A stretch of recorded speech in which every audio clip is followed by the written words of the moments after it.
Shalom, everyone. This week in Parashat Emor, we encounter a dramatic and sobering story from Vayikra, also known as Leviticus chapter 24, verse 10 through 11.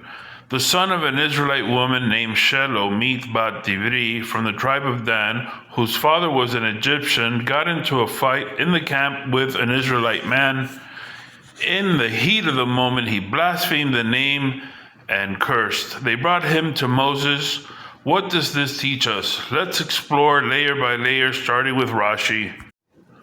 Rashi explains that the man went out from the court of Moses after losing a dispute. He wanted to pitch his tent in the camp of Dan, following his mother's tribe. But tribal inheritance follows the father. Rejected, he became angry, fought, and blasphemed. Rashi also notes the laying of hands by witnesses transfers or rejects guilt, a powerful reminder that words have consequences and the community must respond to protect holiness.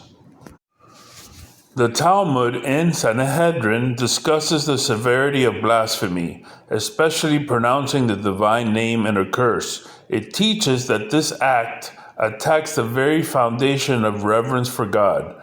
The punishment, stoning outside the camp, underscores that no one, even a ger or someone of mixed background, is exempt from the laws protecting God's name.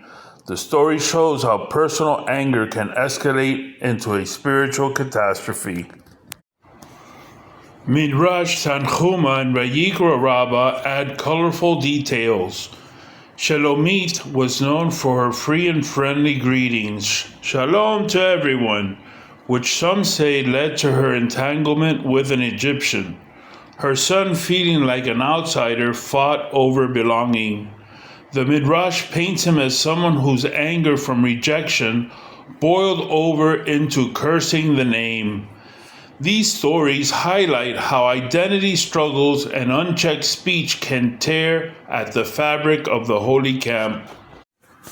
The Zohar reveals deeper spiritual layers. It identifies the blasphemer's backstory tied to Egyptian bondage and impure forces. His cursing of the name created a profound rupture in the spiritual worlds, mixing impurity with holiness. The community had to respond by laying hands and removing him to restore balance. The Zohar warns how foreign influences can endanger the entire camp if boundaries are not guarded.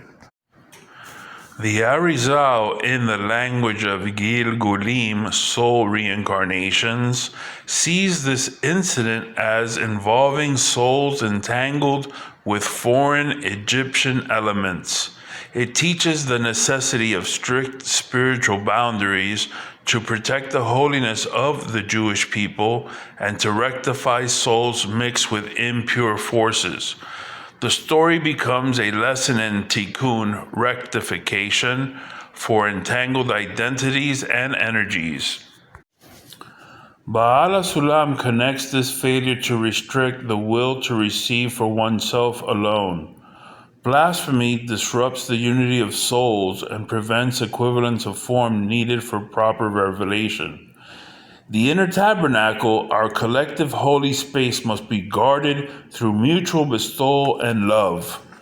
Lack of unity in the group blocks divine light, just as the blasphemer threatened the camp.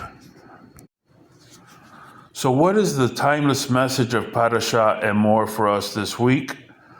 Guarding our speech, protecting the holiness of the community, and maintaining spiritual boundaries, even amid personal struggles. As we prepare for Shabbat, let's commit to building unity through bestowal and reverence for the divine name. Shabbat Shalom, may we all bring more light into our camp.